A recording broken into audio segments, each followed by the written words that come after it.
lovely people. Welcome back to the Peace Pods and People podcast. I'm Priyasha. I'm Nancy. And today we're starting our series on beauty standards. Whoop, our first whoop. episode is on who defines beauty standards. Yes. So we're going to be focusing more on the origins and the evolution of beauty standards, and also asking ourselves where these standards come from. Mm-hmm. And we're going to be talking about, who decides what society calls beautiful, and the entire idea that beauty standards do really, construct a lot of societal ideas, and, how we think about ourselves in general. Yeah. So, yeah. Okay. So the first thing that we should probably do is define what beauty standards even are. So beauty standards are the ideals and perceptions of beauty that societies and cultures place on people, which include physical characteristics such as height, weight, facial features, skin tones, and body types. And they can be found all over the world across different cultures, throughout different forms of media. And they definitely differ based on cultures and, a lot of different influences. Yeah. And more also, to be really important, is that they affect both women and men. Yeah. And we'll get more into, the impact on men, especially in future episodes. Yeah. So, I guess one thing we should start talking about is how these beauty standards have changed throughout history. So looking back at, ancient times, right? The concept of beauty standards were very different from what we have today. So, one thing that you had were very, when I say this, I feel like I'm objectifying people.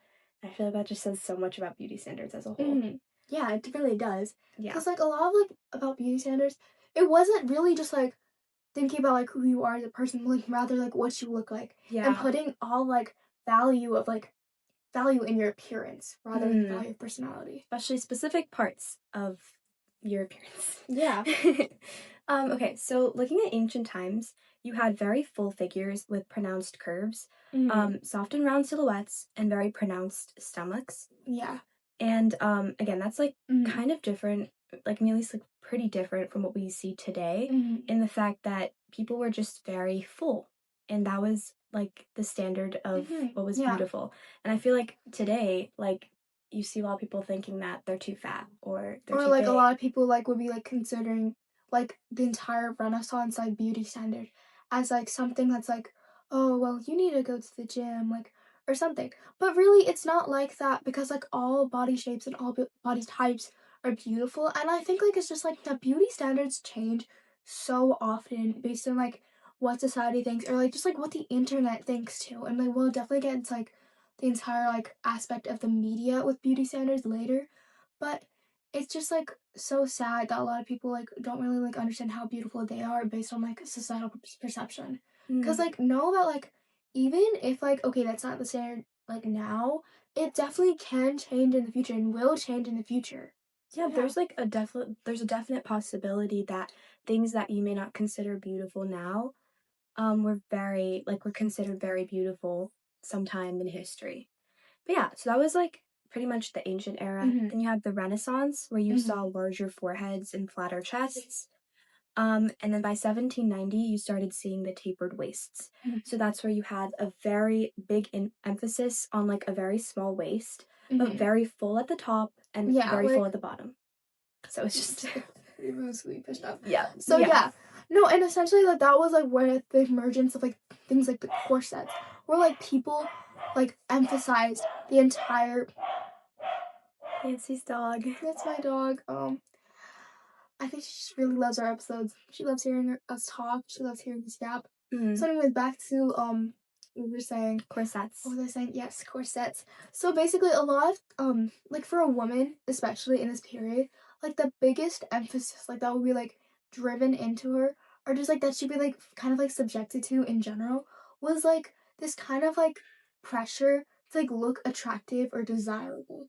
Because think about it, in this time period, women really weren't allowed to think for themselves or be themselves, but they would have to they couldn't earn their own income. They can really they could, but they wouldn't really be allowed to fully grow and thrive. So they'd be forced to find a husband or a man to provide for them. Yeah. So the entire emphasis in this period was just for a woman to I don't know, essentially catch a man.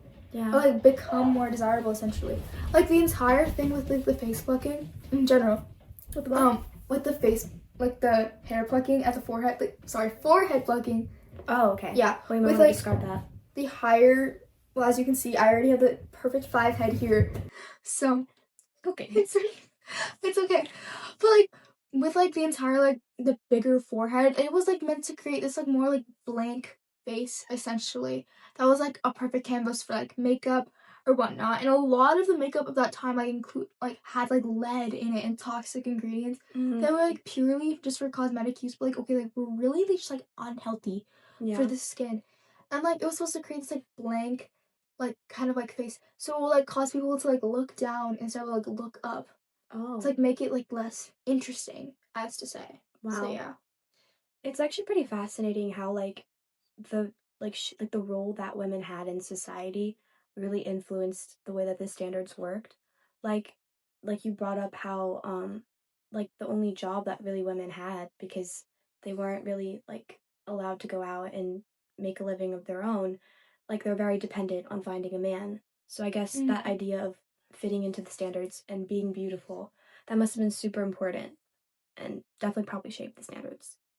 Um, so then moving on to like the Victorian era, you had very feminine and delicate silhouettes. You had to fit the role of the damsel in distress. So that's where like you were talking about men.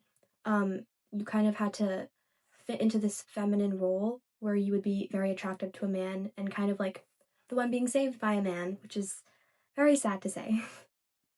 So you had very tight corsets, and there Mm-hmm. was this S-shaped silhouette where again you had a bigger bust, a very slim waist, and Like just like really large hips, like very large hips. Yeah. yeah, like disproportionately. And it was like really sad. The thing that's like really sad with these beauty standards that would often cause like women, especially like young women, to like die at significantly younger ages. You're talking about the lead poisoning? Yeah, with the lead poison, also with like the suffocation, like the crushed ribs that you'd have, and like especially like okay, like even during like pregnancies too, like women weren't supposed to like show their bumps at all. They would just like Really? have to like yeah have a like they would have like these like maternity corsets That's insane. like in fact, like which would definitely like cause harm to the mother because like okay like imagine you're gonna breathe in that like wow Yeah, and you're a baby and too. like which is like kind of like why like okay like I see this like trend coming around with like entire like corset tops. I'm like okay don't like mind me I think they're cute but like with the entire like I just like feel like a little iffy about them because like what they like represent in society and just like you know Mm. I mean, I think much they can be people go super into it. cute, Mm-hmm. but like again, like you said, like Mm-hmm. I guess they do kind of reflect that idea of having a very small waist in beauty standards. I feel like Mm-hmm. that's something that we still see today. Like I feel like the Yeah, ideal it's of like having a still slim somewhat waist. like something that's like really like emphasized today. Like, okay, then everyone's like, oh, do Pilates, go to the gym. And like I feel like one thing that really needs to be recognized enough that like exercise doesn't like fix whatever like okay, like I'm saying like fix in air quotes because like okay, your body isn't a problem to be fixed.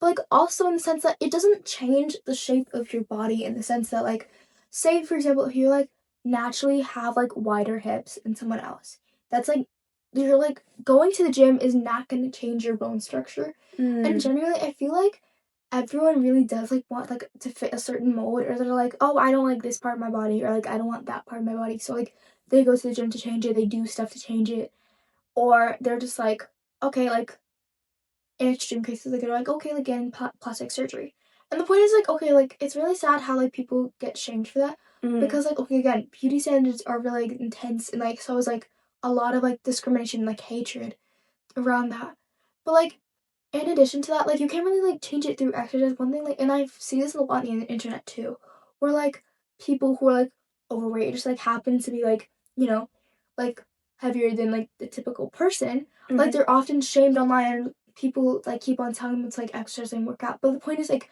you might exercise and work out and like live a healthy life and like literally you still might like look like that. But like that's totally fine because like a healthy body should be like considered a beautiful body. Yeah, Because a that's healthy true. body is a good body because Yeah. like your body does so much for you. And like so we should feed our bodies and like take care of them.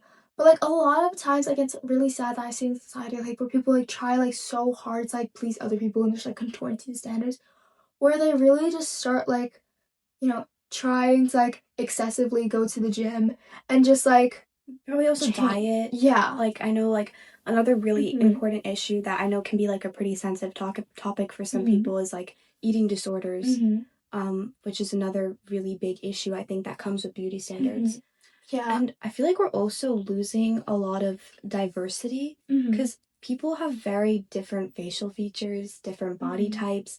I remember like there was like this whole like body typing system where you have like the apple and the pear and the door and like all these different like it's just Mhm. like I feel like body typing people and like Mhm. trying to conform to one specific body type that is the Mhm. standard. I Yeah. feel like we kind of lose that Yeah, diversity and definitely. And I feel individuality. like why that's like kind of why like people have like done things like these just to like fit in with the crowd or like the entire like follow the herd mentality because like when Mhm. everyone's doing it, like you don't really like see it as like okay, so like maybe I shouldn't do this, but like you're like, oh, I should do this because like okay, everyone else is doing it. Yeah. Like, especially, like, okay, like, back in Victorian era, it's, like, kind of, like, referring back to, like, my research, like, you like, okay, I'm pretty sure, like, okay, like, it was, like, also monarchs, they would use leashes to make their skin lighter, and, like, they Oh, do these things that, like, definitely have, like, these, like, negative side effects because like, okay, you don't know what diseases leeches carry, and, like, that's, like, really yeah. scary. And I guess Like like you said blood poisoning and stuff that could really impact your yeah, health and just like but, like, people still do it because like, okay, like, it's, like, kind of this like choice that you have to like decide between. Like, do you want like it's like the choice of like being more accepted, being more validated, especially because like it might not like someone might not even like you or love you based on like your beauty, but like they'll definitely like validate you about it. And mhm. like while it feels good, you also have to like consider the other like side of it where like there's like your health impacts. There's like the impact that has on your mental health and like how you see yourself as a person. Mm. And I Yeah. think society, like going back to Mhm. society, that like really dictates like how you kind of Mhm. change yourself to fit the standard. So yeah, then in 1920, there's this like revolutionary change, Mhm. which is like probably one of my favorite Yeah. like moments in history in terms of beauty Empowering. standards. So you know, like 1920, you have the 19th Amendment. It's the 19th Amendment, yes, the right for women to vote. Um, so you see this like change, this like very big change in the beauty standards. You have the emergence of the flapper style, Mhm. and so you have very androgynous silhouettes. So from this like from research that I've done, should we like post like links to like these articles and stuff? Yeah, we totally should. I think Yeah, that's a really good idea. So we'll post them for you guys. in the description or Okay, you something. can like look at Yeah, them too, because because there's we this really like liked reading them. yeah, there's this like journal with Mhm. different like photos and stuff Mhm. on different beauty centers that I thought was super cool. But in Cool. that like journal, it says women were ditching their corsets, which were too restrictive for the active lifestyle of this Mhm. new generation of Yeah. wild rule breaking women. Yeah. And so you're kind of like moving away from that really feminine silhouette, feminine kind of beauty standard Mhm. that you saw in the Victorian era. Mhm. Um, and it also says that some radical women began wearing pants, several of whom were arrested for cross dressing. So Yeah. like there's that thing goes back to I guess like the patriarchy Mhm. and Like just kind of just like what society expects because like the patriarchy has been dictating like how women should live their lives for so so we're long. breaking But those like rules. think about it like in this period, especially like the 1920s, like the World War like era in general, where Mm. like okay, like a lot of like men were like out like being soldiers, like risking Oh their yeah, lives, World War I. and like it was like finally this time where like women could like prove like, hey, I can actually do the same thing a man Yeah. can, because like literally when like pretty much almost all of the men left, who was left to run our economies? Women. Right. They were Yeah. like also working really hard in like Hmm. factories and stuff, helping like to And it kind of manufacture just like shows things. that shift, Yeah, like there's a power. change in that. I guess they're like Hmm. stepping out of their traditional roles of being Yeah. homemakers and staying Hmm. in the domestic Yeah. sphere. So you can definitely see that change in the beauty standards. And I think that's just so I cool know. because Hmm. when society changes, when the world changes, so do the beauty standards. Yeah, and it like influences so many things like fashion and just like Yeah, you know how we like again how we see ourselves. right. Yeah. Another revolutionary thing Hmm. that they did in 1920 was they cut their hair Hmm. super short, Yeah, which yeah, some people yeah. actually thought was offensive because Yeah. having I'll like like put a long picture like hair, right here, yeah, and like it's like this entire like thing like okay like I don't want to go too much into it, but like this like idea that like you're embracing, like, both sides of femininity. Mm. Because, like, okay, femininity just, like, doesn't have to be, like, one thing Yeah. specifically, like, but femininity can be, like, whatever you choose. I think that's something that's good that we kind of talk about today, like in today's world, because now I feel like people can embrace both sides of themselves, and I think it really also does stem from this kind of change and shift in beauty standards that we see in history. Okay, and then 1950 we have change again. So Which, 1950. like, I'm kind of disappointed in a little. I mean, I love Marilyn Monroe. I think we all do love Yes, Marilyn Monroe. yeah. She's an icon. A queen. So. But the standards of the time were not super like, they great. shifted right back to, like, the entire thing of, like, keeping up appearances or, like, becoming more ladylike. Yeah. Specifically. Since, like, okay, a lot of, like, because soldiers came back from the war, obviously traumatized. So, like, guess what just happened again? Women. Because, like, women have to, like, return back to their homes. They had to, like, you know, they might have had to quit their jobs, potentially. And, like, they might have had to, like, give up that, like, empowerment or sense of empowerment, like, where they had to, like, you know, kind of, like, forge their own path.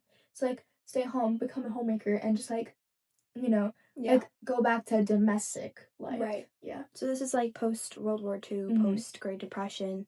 And then you also had a very booming economy by the 50s. And so because of that, you had a lot of beauty products that were available, not just to wealthy people, but to a wider range of people. And because of this availability of beauty products, you definitely see that societal expectation that women have to kind of keep up their appearances to be attractive and like maintain their appearances, fitting that feminine kind of ideal. And women also began to gain a little more weight because there was no more rationing of food.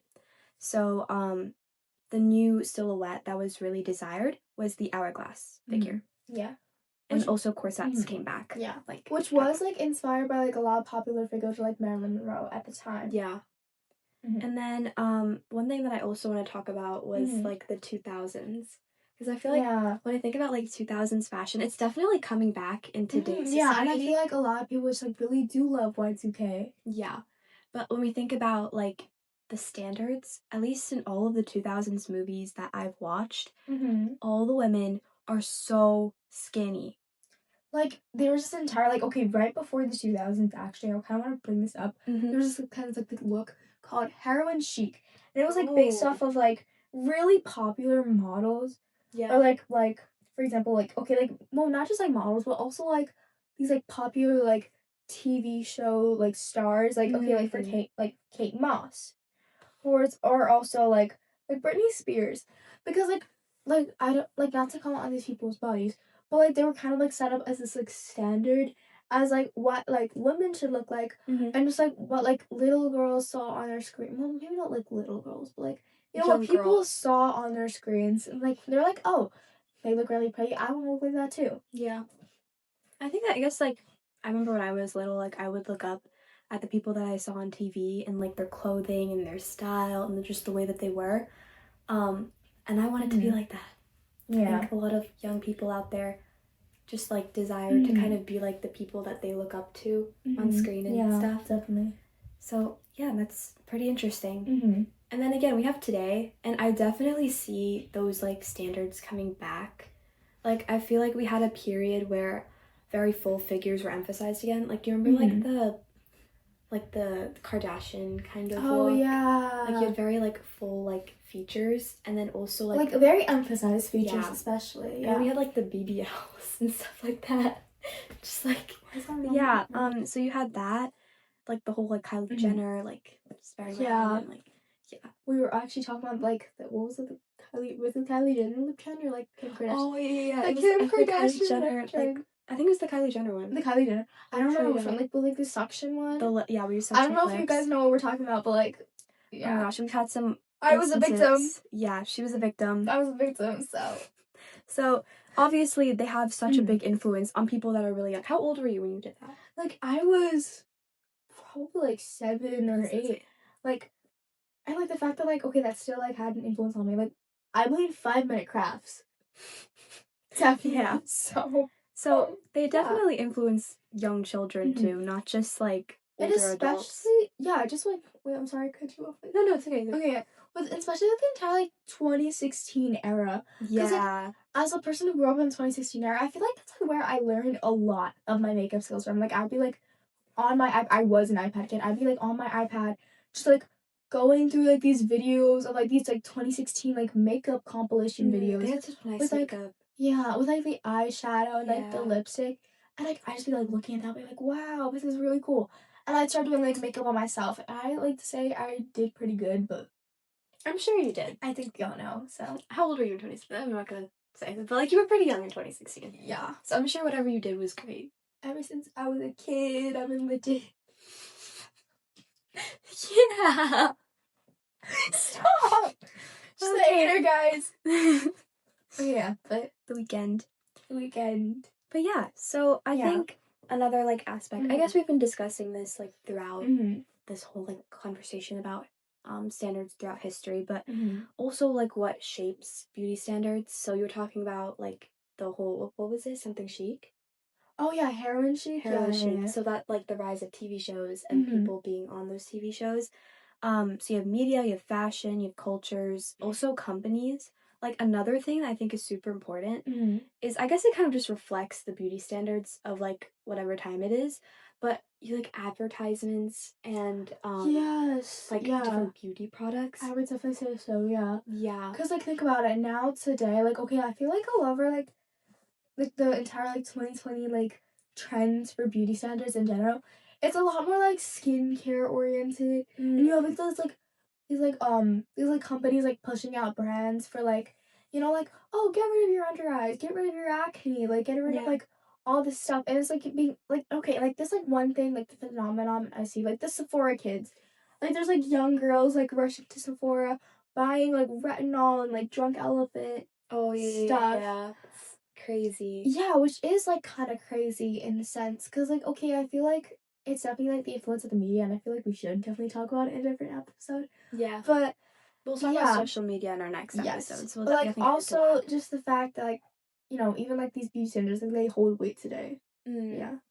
Another thing that I think about is like those old advertisements from Mhm. like the 1950s or like the late Mhm. Yeah, yeah, 1900s yeah, yeah. where it's like, oh, like get rid of like your body hair or have like you'll get Or like your this husband doesn't voice. want to see this. Yeah, or like and it's like Uh these like huh. super It's like like these advertisements that super like yeah they like enforce the idea of like women being in that domestic like role. yeah. And And it's just like like okay, like looking back on those things, like you might like look at an ad from the 1950s and be like, okay, so this is really weird, but it's like so that normalized was in like the general. standard and just like Yeah. fitting those beauty like standards, I guess Mhm. you could definitely see that in the advertisements. And why would people want to buy products if they're not gonna like give them what they want, Hmm. which is to fit into the beauty standards. Yeah, or like just like like to fit into society in general, because it's not just about like fitting into beauty standards, but it's like fitting into like this like cookie cutter mold of like who people want you to be as a person. Mm. Yeah. I think beauty standards probably like Mhm. I guess influence society, and then when you have society Mhm. and everyone trying to fit into that kind of like standard, Yeah. there's just like uniformity, and then everyone just wants to come in and fit into that. Mhm. So Yeah. that makes sense, I Which guess. is definitely kind of difficult because like they're constant like beauty standards are constantly switching up, they're constantly changing Yeah. with like the emergence of like new people in the media and just like with like new trends and like stuff always coming our way. History. Mm. Okay, so that's it for today, our lovely people. So tune in Next something. We'll figure out next the date. something. We'll figure out the date. But our next Yeah. episode will be on media. Yes. So stay tuned for that. Stay tuned for that. Hope you enjoyed. Hope you enjoy. Bye. Bye.